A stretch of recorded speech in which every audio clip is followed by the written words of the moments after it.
Hello, everyone, and welcome to the next episode of World of Darkness News. This one is, I believe, the 23rd episode that we have, which is, that means that we have done this a plenty so far. And today we also have a very amazing guest, which is also very much on point when it comes to the time. We are celebrating VTM Tober, which is the October event celebrating the creativity and artworks and art talent from our community. I personally joined that as well. In general, art topics are super close to my heart. I did finish art studies back in the days. I don't do that much anymore, but it's still very much of a passion of mine. And browsing Instagram and Twitter and Facebook this month, every single day checking hashtag VTMtober and family has given me life, or unlife maybe. That's probably the better word. Every single day we are drawing vampires for Vampire the Masquerade topics, the prompt list which we've published on social media. I'm going to share it again today. And we're going to have a very much art-oriented episode, inviting one of the, I feel like, really the most prominent artist of the current World of Darkness era, Amy Wilkins, who is one of my personal digital art gurus. I absolutely love her work, and she's going to be our guest for today. We're going to interview her about all of the things VTM Tober, Vampire the Masquerade related. We're going to ask her for some art tips when it comes to starting your own path as an artist, if you're planning to do that. And of course, we're going to also go through the highlights of VTM Tober so far, showing some of the best artworks that I've collected for social media with the tags, so you can go and follow all of these wonderful community artists. But without further ado, guys, ladies and gentlemen, let's see Amy Wilkins. Hello! Hello. To give everyone a little info in the background, we will have the slideshow presenting the artworks from Amy. Amy, could you please very quickly introduce yourself to the family? Well, hello, I'm Amy Wilkins. It's truly a pleasure to be here with you, Outstar. Thank you. Thank you very much for having me. I'm excited to talk to you about all things vampire art. I'm super happy to have you here. You've been present in so many products of World of Darkness recently. Could you name a few? Sure. Well, most recently, I did some Night Road work for Choice of Games. Also, for Renegade Game Studios, I did the cover and a few of their cards for their new Rival game, which I was super excited about. And then some of the other stuff that I've done, I've done some work for the Chicago by Night. I did some work for Cults of the Blood Gods. I'm sure I'm leaving some out, but yeah. Yes, I mean, it's been amazing to see your artworks pop up on the social media pages of multiple World of Darkness partners, and to see it from Choice of Games and Renegades with Rivals. It was really, really a pleasure to see all of these character portraits.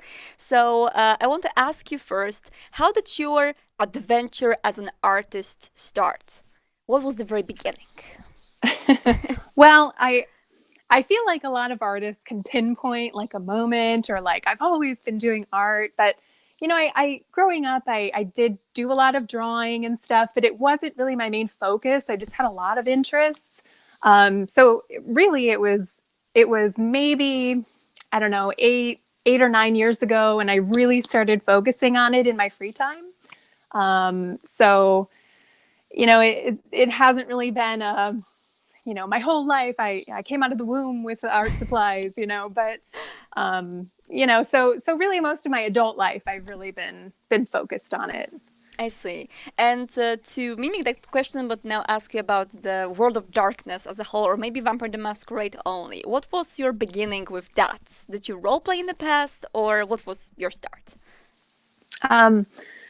My start was I'm trying to remember how I first ran into Vampire the Masquerade, and it must have been when I was quite young. I at an old bookstore I found the Dark Ages book. Oh, yeah. And a couple other like clan source books and stuff, but I just absolutely fell in love with the artwork. Unfortunately, I haven't really played it. I haven't really played any campaigns or anything, but I fell in love with the lore. I fell in love with the artwork. Tim Bradstreet was just Yes. still is an artistic idol for me. So yeah, and then of course I found the Bloodlines video game a little bit later on, and that just solidified my love for Vampire the Masquerade. And yeah, yep. That's great. Yeah, I actually want to ask you a little bit more targeted question here. Like speaking of Bloodlines 1, have you actually ever seen the concept arts for the original game for the first Bloodlines? I've seen a little bit. Yeah. So the author of them is Justin Cherry, and when I saw your artworks, like I feel like the style, the way that you operate with colors and a lot of things is very similar. So it really, for me, Really? yes, it felt so nostalgic for me to see how you basically approach the crafting with the characters with the digital paintbrush, let's say. So Oh, that's amazing. yeah, it's really awesome. And do you work nowadays mostly digitally or also traditionally? It's primarily digitally now. It's just so much easier to get it to the client. I do miss getting my hands dirty with traditional painting, Sure. but yeah, it's pretty much all digital these days. So, when it comes to the artist in the audience, how does one become an artist for World of Darkness game or a book? In your words. Well, I can tell you how it happened for me. A couple of years ago, I went to Gen Con, which is a big gaming convention somewhat near where I live. And I was so excited to meet all of the White Wolf people that were there. I was just fangirling hardcore. And my fiance and I just ended up having a conversation with, I believe it was Martin Erickson. And we were just talking about Stockholm. We had just been there and talking about music. And of course, you know, just having a great conversation. And sort of as an afterthought, my fiance, as we were just about to leave the conversation, he was like, "Hey, Amy here's an artist. You know, here's her business card." And that was kind of it. And you know, at that point, I had been working a good amount. I had a website set up, you know, showing off some of my things that I'm a little bit more proud of. And so all that was set up pretty well, I think. And you know, not long after that, they reached out, and I started doing some work for Chicago by Night. You know, so I think the advice that I can give maybe is just build up a website, you know, have something that looks professional. You know, always just work every day, do what you love. You know, I was doing vampires and stuff like that. I didn't really have a goal like, hey, this is what I want. You know, it just sort of happened that way, that my passions and you know, their passions aligned. Um, so you know, just do what you love, and also just be ready for those moments that can happen at any time. Sure, catch any occasion that you can, and Mm-hmm. to talk about the portfolio a little bit, because this is I think a question that a lot of the beginner artists are asking. How did you approach building your own portfolio? Did you want it to draw things which were more commercially viable, or basically just draw what you love and what you would love to do in the future? I had no plan. It was all just the stuff that I loved. So that's it. That's what my advice would be. Just follow your passion, build your portfolio around that. And I think that way you'll get more jobs that are in line with what you love. And honestly, that's what we all want. Absolutely, and So yeah, I can absolutely mimic that. You know, in my personal work life, I feel like this is you know, it was great to meet you and to talk to you right at the beginning when we connected on the conversation, and to see that, you know, I actually adored what you do for a long time. You apparently watched my channel before, and you know, we meet at the point of our lives where we both work in a place and in the industry and in the atmosphere that we just love, the universe which we absolutely dig. So yeah, speaking about that, exactly. yeah, what kind of drawings do you prefer to draw the most? What would be your absolute dream commission? That's such a hard question. I know. I feel like I'm kind of already doing that, really. Um, I don't know. I mean, I feel like I love doing portrait work. I have been doing a lot more like scenes and stuff, which really has pushed me out of my comfort zone. I feel like the portraiture is my comfort zone. And that's one of the cool things about doing what I'm doing and getting jobs from a couple different companies is it's really pushing me out and into trying new things. And I feel like I'm really digging doing scenes and stuff now, you know, like um, I don't know. I think that's pretty much it. You know, I'm doing already what I love, That's and each new great. job is I'm learning something new about myself as an artist and growing every time, and that's all I can ask for. That's great. And actually, like speaking of the scenes, I want to ask you a little bit more about your particular works that might be knowledgeable for, that might be known for people who follow World of Darkness and Vampire the Masquerade updates.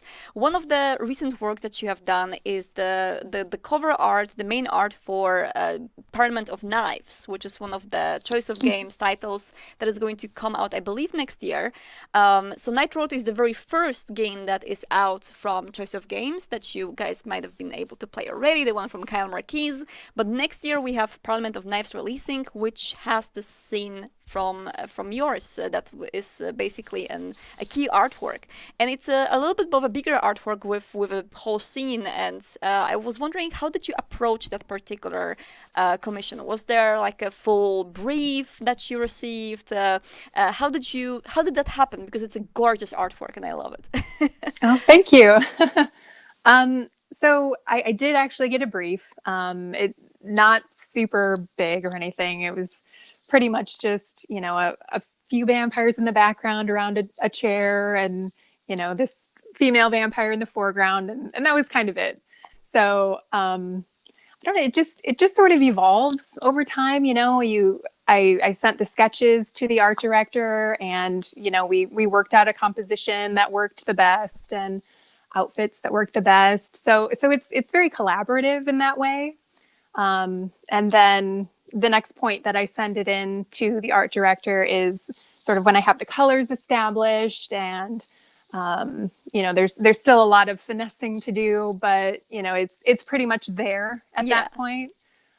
So I get feedback at that point as well. So it just kind of collaboratively builds up. Um, and you know, I guess that's kind of it. You know, at that point, you just sort of finalize, Yeah. finessing everything, and yeah.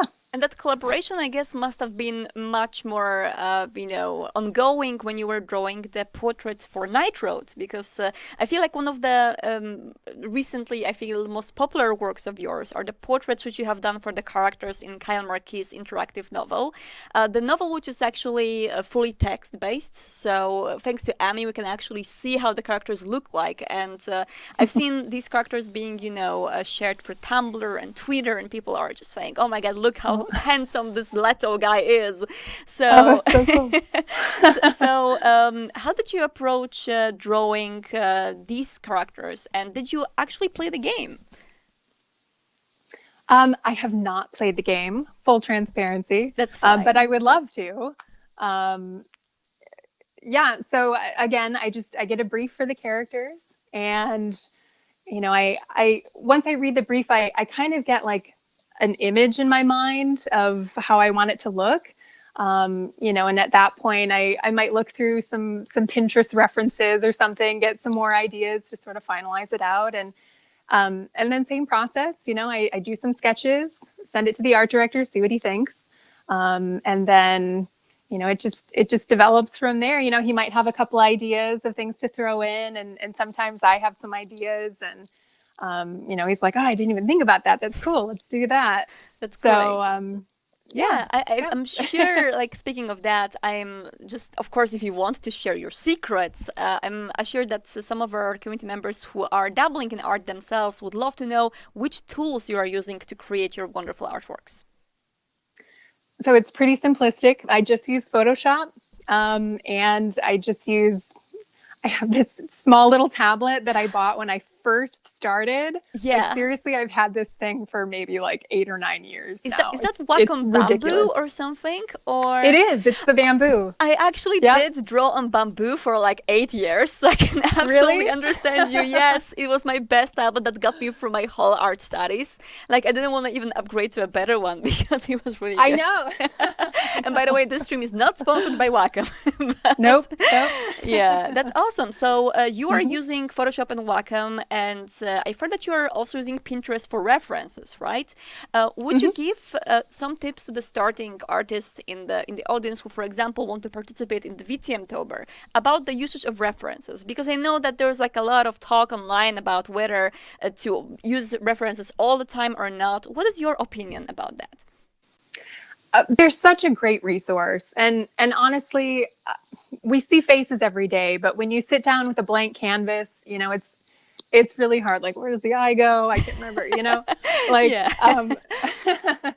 so. And I really think that practicing with reference is one of the best things that you can do to improve your skills. Um, you know, like I said, we do see faces every day, but it's just you've got to be able to have that muscle memory of learning proper anatomy, and faces are so complicated, so just seeing different ideas of how the light hits a face, or backlighting, what does that do, or where exactly are the deepest shadows, or you know what I mean. So Mhm. these are things that using references, just it elevates your work to the next level, I think, Sure. of realism. And on the way to become better and to like get our craftsmanship better, we often try various techniques, tools, or exercises. Is there anything that you've personally used in your past that you could recommend to others? I mean, pretty much just that, just doing a lot of photo studies. Something that I found is really fun is doing like movie still studies. Like Oh, if you've got something that, like a scene or something that you love in a movie, just try painting it. It's a great tool to learn not only composition, but lighting, color schemes. I mean, you can learn so much from doing studies that you'd never expect. which movies did you actually try to paint from? Just to I from knew my you were going personal to ask that. curiosity. So many. I love. I have a big thing for science fiction. So, Mm. Blade Runner is one of my Oh yes. favorites, and I love The Matrix. Oh yeah. Um, Me too. but Like then, it's kind yeah, of weird. It's like still in this age and time to say Matrix is one of my favorite movies, but it kind of is, and I feel like it's it super is. World It's of so Darkness. good, right? Yeah. It's like this weird mix between like cyberpunk and World of Darkness, maybe. Yes. Absolutely. Okay, so this is a very good tip, and I feel like I'm going to follow that. I'm going to go back home and play Blade Runner and just to know something. But let's say that in chat we have some people right now or on YouTube watching us who the only thing they can draw is literally stick figures. They have never dabbled in any art. Where to start? That's exactly where everybody starts. So don't worry. Yeah. It's just like any skill. You just do it. You just start somewhere, and practice and practice and practice some more, and you're gonna start seeing yourself improve. Just don't get discouraged. Everybody does, though, so that's a hard piece of advice to take. But just keep going. Just push through those hard times, and you're really going to see yourself improve if you you know, That's just great. stick with it. Yeah, and of course, I gotta ask because this is something I feel like a lot of artists online right now, when they're sharing their artworks in the VTM Tober or in other challenges that are happening, are struggling with is how to be seen with your artwork. Like we are living in the days of social media, and there are of course some super useful websites and places where people can showcase their works. But what would be your advice on the, kind of like moving from the digital space as an artist? Well, for me, I really am not on too many social media platforms. I feel like the best, though, is Instagram. I feel like that's where I'm the most seen. I do also have Facebook, which I don't think you're really seen all that well on Facebook. But another one that I really like is ArtStation. I feel like I've found so many great artists, and I've actually gotten a couple of jobs from ArtStation. It is a little bit more professional than something like, say, DeviantArt, which seems to be more of like fan art community mostly, I think. Mm-hmm. But yeah, so ArtStation I love, and that's also a really good platform for just making a portfolio. If you take it somewhere and show somebody, that's it's really nicely set up in a professional way. But yeah, I mean, it's pretty much just Facebook and Instagram for me. I don't use a lot of social media, And that's fine, but but this also proves that you don't have to be everywhere and post your artwork everywhere to be noticed, which exactly. is kind of heartwarming, because I feel like a lot of people try to struggle so hard with just being seen, and Hmm. sometimes there's just like either coincidences or your talent. I feel like in your case it was mostly the talent, the fact that your artworks are so awesome, and that Oh, thank allows you. you to just be seen, and that's awesome. So I feel like the next question that I've heard being asked by the community a lot, and I've seen this being reflected during the VTMtober now, people ask whether it is necessary to have any art education before they plan to like work in the concept art or work in illustrations in general. What do you think about this? I think that's a great question. And especially considering art school is just so expensive. Yes. I mean, that's why I never even really considered it as a viable option for myself. But there's the good news is that there's so many resources that I feel you really don't have to. There's so many tutorials from fantastic artists out there. Just don't get lost in that though. Yeah. It's so easy to just fall down that rabbit hole and forget to practice. But yeah, I one thing, I'm not sponsored by them either, but schoolism.com Mm-hmm. is a fantastic resource. They have so many great classes and it's not expensive at all. But yeah, I've one thing that I will recommend though, and I've done this, I've taken a few classes at like community college, just like life drawing Mm-hmm. or I feel like it makes a huge difference when you've got like a person there that you can draw, especially being around in a classroom too, where you're getting some feedback and, kind of seeing how other artists work, I think is super helpful. And so, yeah, those have been really enjoyable. But as far as like a full art school, I don't know. Some artists swear by it, but You know what? I, I I just think that finished. there's Yeah. so much for you. I finished art school, and I actually agree with you. I feel Really? like, yeah, I mean, of course, it was a great experience, but then I feel like with enough self-preservance and just, being focused on what you want to do, I feel you can do it at home as well. And, even like focus specifically on what you want to do, because like art school tries to like put you in all of these different like drawers at the same time, typography, Right. design, and illustration and everything. Well, Right. yeah, well, you can just Just focus sort of on, clouds yeah. things up a little bit. Yeah, exactly. I mean, that's amazing. But I mean, I feel like your tips are going to be very useful for people who are trying to just like get their head around just the idea of being an illustrator professionally, which is great. And Good. now I want to just ask a little bit more of a Vampire the Masquerade related question. Sure. I might guess, but I maybe would guess wrong. But which vampire clan would you personalize yourself with? I ask this question often, and I wonder if we're going to have a Toreador in here, but maybe not. So that's so interesting. I feel like I am absolutely not a Toreador at all. I see. And I had a feeling that you were going to ask this question. So I was trying to think about which clan, but I just love so many of them. I know that's kind of a crappy answer, but Oh, don't worry um, about it. I feel like I love the Malkavian. I absolutely adore Malkavian. In Bloodlines, that was the only one that I would play, the best clan. Of course. Um, but I really do. I really do. Recently, I've gotten really into Cappadocians. Oh. I'm just very intrigued by their whole clan. Also, I don't know if you've heard of the Convention of Thorns Mm-hmm. LARP that Yes. Yeah. Chopak did. Yeah. we actually went to two of those. Oh, And the first time I was a Zemitzi, which super badass. I love the Zemitzi.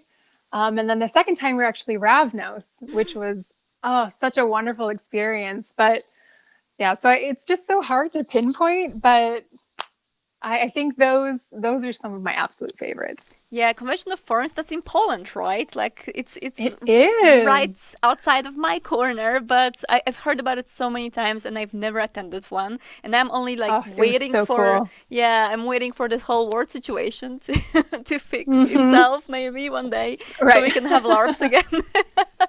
That would be wonderful.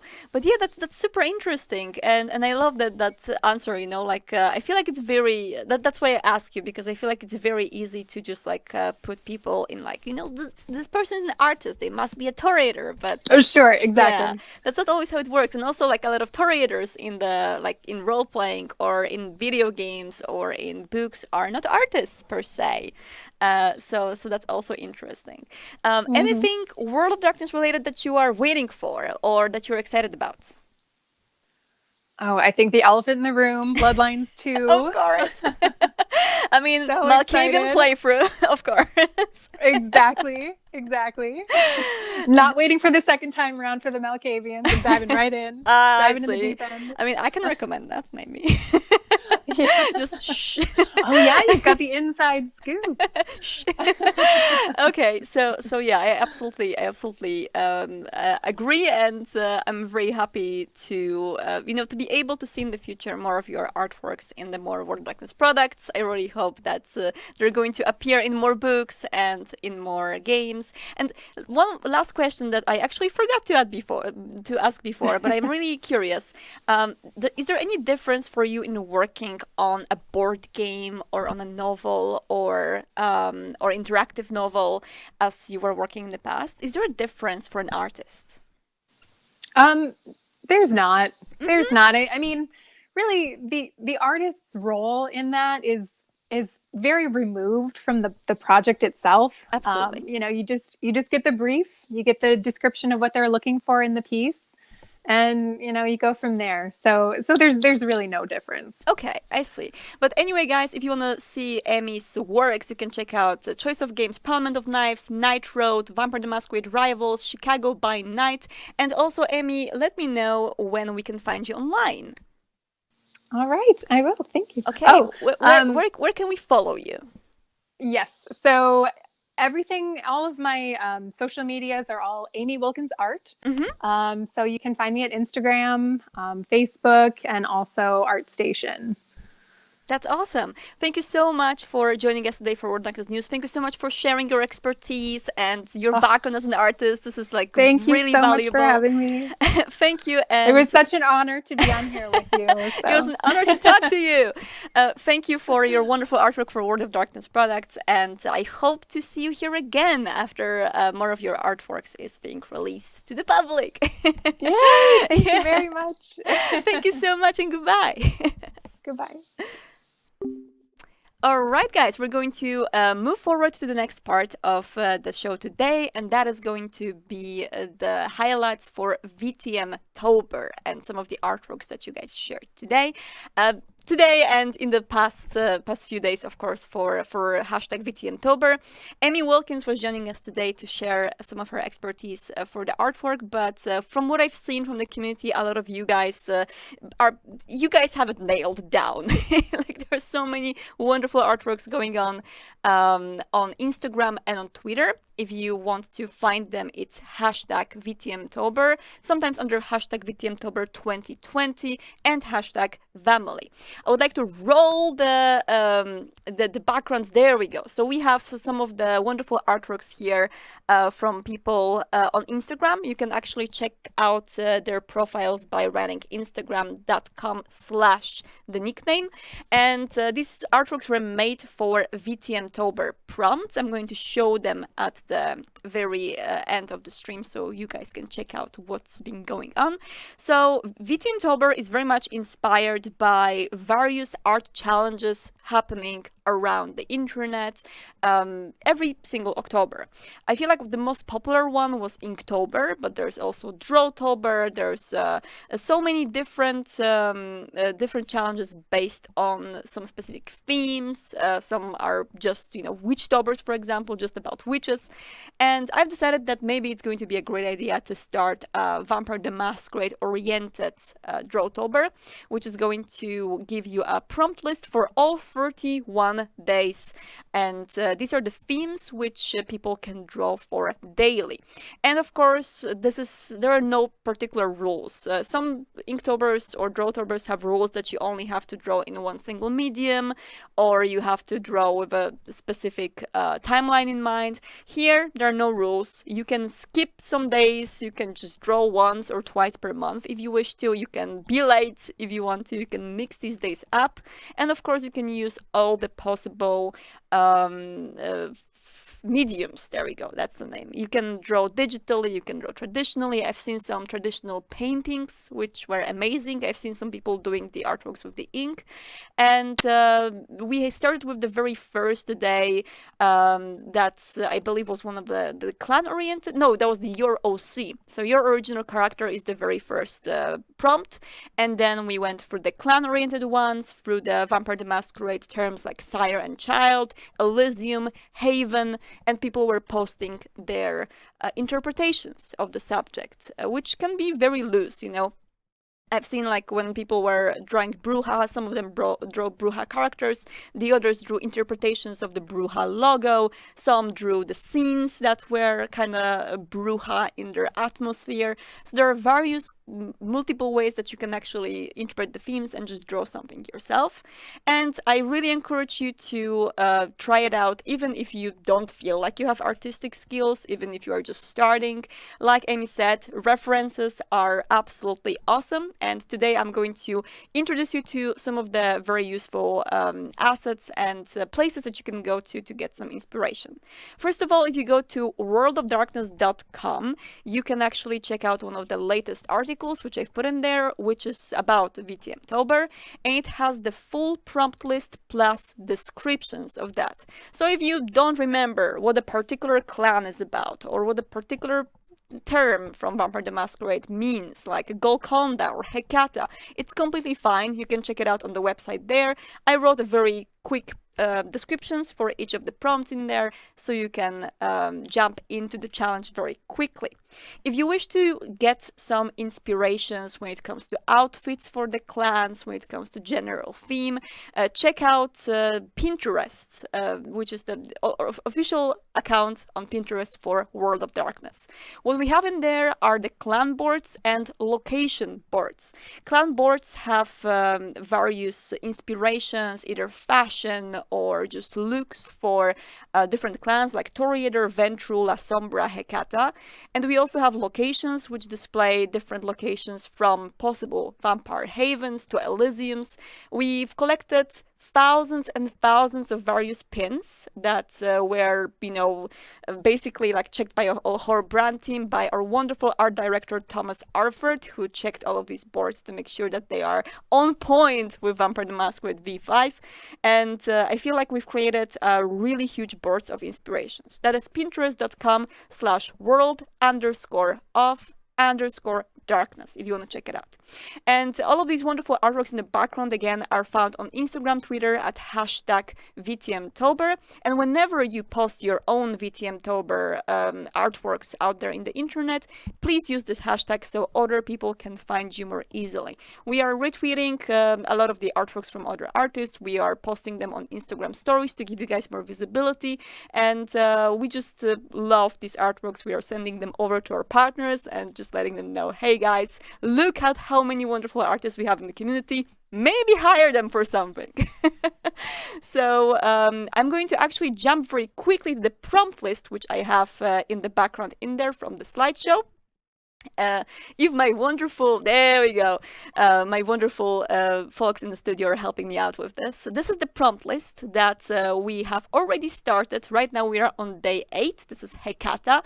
So we are start with the OC, which is your original character. You can begin your journey in the VTMtober drawing your personal, original vampire, whichever clan possible, whichever, like whatever you want to draw for the very first day is up to you. And then we have clan-oriented ones, we have location-oriented ones, and some more broader topics like sire and child, or for example, Golconda. I can't wait for some of the days in here, like for example, Presence Day, 21st of October. I think it's going to be super interesting to see what people draw to showcase the discipline of presence. We are on day 8, so that's Hecata. You can see some of the little Cappadocians, like Emmy Wilkins said, Giovanni's, Nagarajas, and other bloodlines of death happening around on the drawings on people from people on Instagram and Twitter. And we are checking out them daily and reposting them on our social media. So I really recommend you guys to join up. Don't be afraid to use references. Don't be afraid to start. I think it's a really good exercise. I'm participating myself. I do admit I'm a little bit late on the prompts because the last one I drew was La Sombra. So I have 4 today to catch up to. So I need to be pretty quick. I gotta catch up during the weekends. But again, if you guys don't have much time to participate every single day, it's completely fine to skip or just draw your favorite topics. We are just celebrating Vampire the Masquerade and the artworks from community together. And yeah, it's probably one of my favorite months in the year. Anyway, guys, thank you so much for joining me today. That was the World of Darkness news special for VTM Tober with Emmy Wilkins as our guest. Please go and follow Emmy Wilkins' artworks everywhere you can find her online. I love checking out her Instagram and ArtStation account, and follow people who are creating wonderful stuff for hashtag VTM Tober. I won't be seeing you next week because we have some special secret World of Darkness workshops going on internally. So we are going to be very busy next week. That's why we will have a 1-week break from World of Darkness news. But I will be seeing you in 2 weeks, so don't forget to tune in then. Also, a little information for you guys. On Tuesday, we're going to have a very special additional stream here on the channel to celebrate the release date of Werewolf the Apocalypse Heart of the Forest. And that stream is going to be hosted by someone else. There's going to be a little surprise for you guys. It's going to happen at 6 p.m. Central European here on Tuesday. I will remind you about that on Discord and social media. So if you don't want to miss it, and if you want to celebrate, that's the word, celebrate the release of Heart of the Forest together with us, then please feel free to join us on Tuesday. See you then. Goodbye.